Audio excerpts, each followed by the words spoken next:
Bismillahirrahmanirrahim. Dear student, مونږ تاسو ته ما څو ورځې مخکې ویلي وو چې زه به انشاءالله database management system using my SQL DBMS دا به زه تاسو ته سٹارټ کوم. نو مونږ د پراپر سٹارټ اخلو.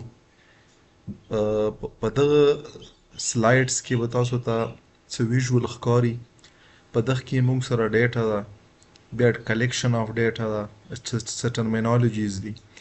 دغه نه علاوه مونږ سره پکې انفارمیشن شي دی، ډیټابیس شي دی. نو ټولو نه پهله مونږ سره دلته که تاسو به راوکسئ دا فارم دا یو ګرافیکل انټرفیس دی چې په دغه باندې مونږ چې کوو کلیکشن آف ډیټا کوو. اوس کلیکشن آف ډیټا نه مخکې به مونږ ډیټا ایکسپلین کوو چې ډیټا څه شی. مونږ ویلی شو چې ډیټا ریفر ټو ا را فیکټ ان فیګر وداوټ مینینګ.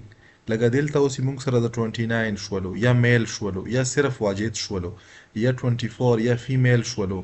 نو دا مونږ سره دا را فیکټ ان فیګر چې کوم دي دغه ته مونږ څه یو، دغه ته مونږ یو ډیټا. یا مونږ ویلی شو چې ان پروسس چې کومې مونږ سره مطلب را ان پروسس فیکټ ان فیګرز وي، نو دغه ته مونږ څه یو، دغه ته مونږ یو ډیټا. دغه نه علاوه مونږ ویلی شو چې ډیټا کین بي ان د فارم اف نمبر، ټیکسټ، ایمیج، آډیو اور سیمبل. یا مونږ ویلی شو چې ډیټا اعلان does not give a complete understanding until it is processed.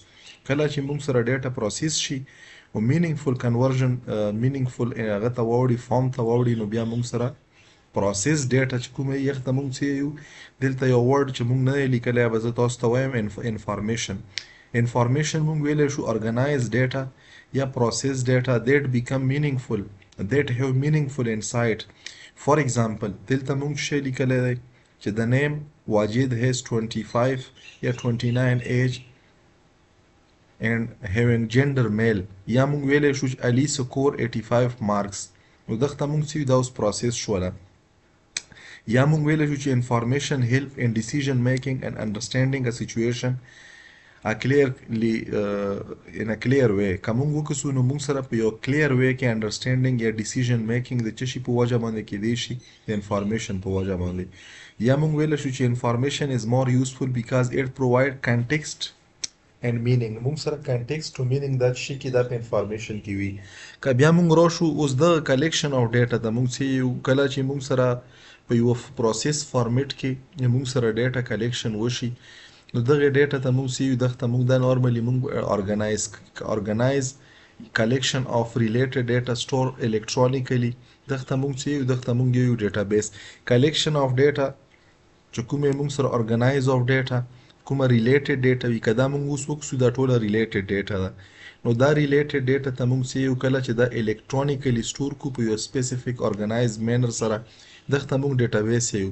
ډیټابیس نارملی مونږ سره الاو کوي یوزر to store, to manage, to search, to retrieve data efficiently. دا مونږ سره ډیفرنٹ فنکشنالټي ډیټابیس والا.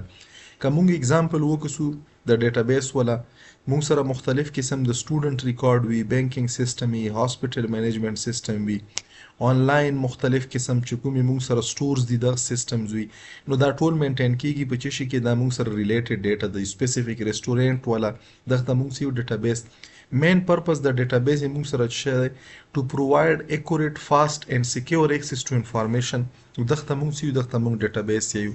نو هوپفولي چې انټروډکشن په د خپله سلایډ کې به تاسو ته ډیټا، انفارمیشن، ډیټابیس دا شیونه به تاسو ته کلیر شوي. دا به مونږ انشاءالله کنټینیو کوو په نیکسټ ویډیو کې. به تاسو مونږ سره اوسیږئ، دا به مونږ فردر ایکسپلین کوو په نوې طریقې، په نوې کنسپټ، په یو نوې طریقې وی سره. جزاک الله خیر.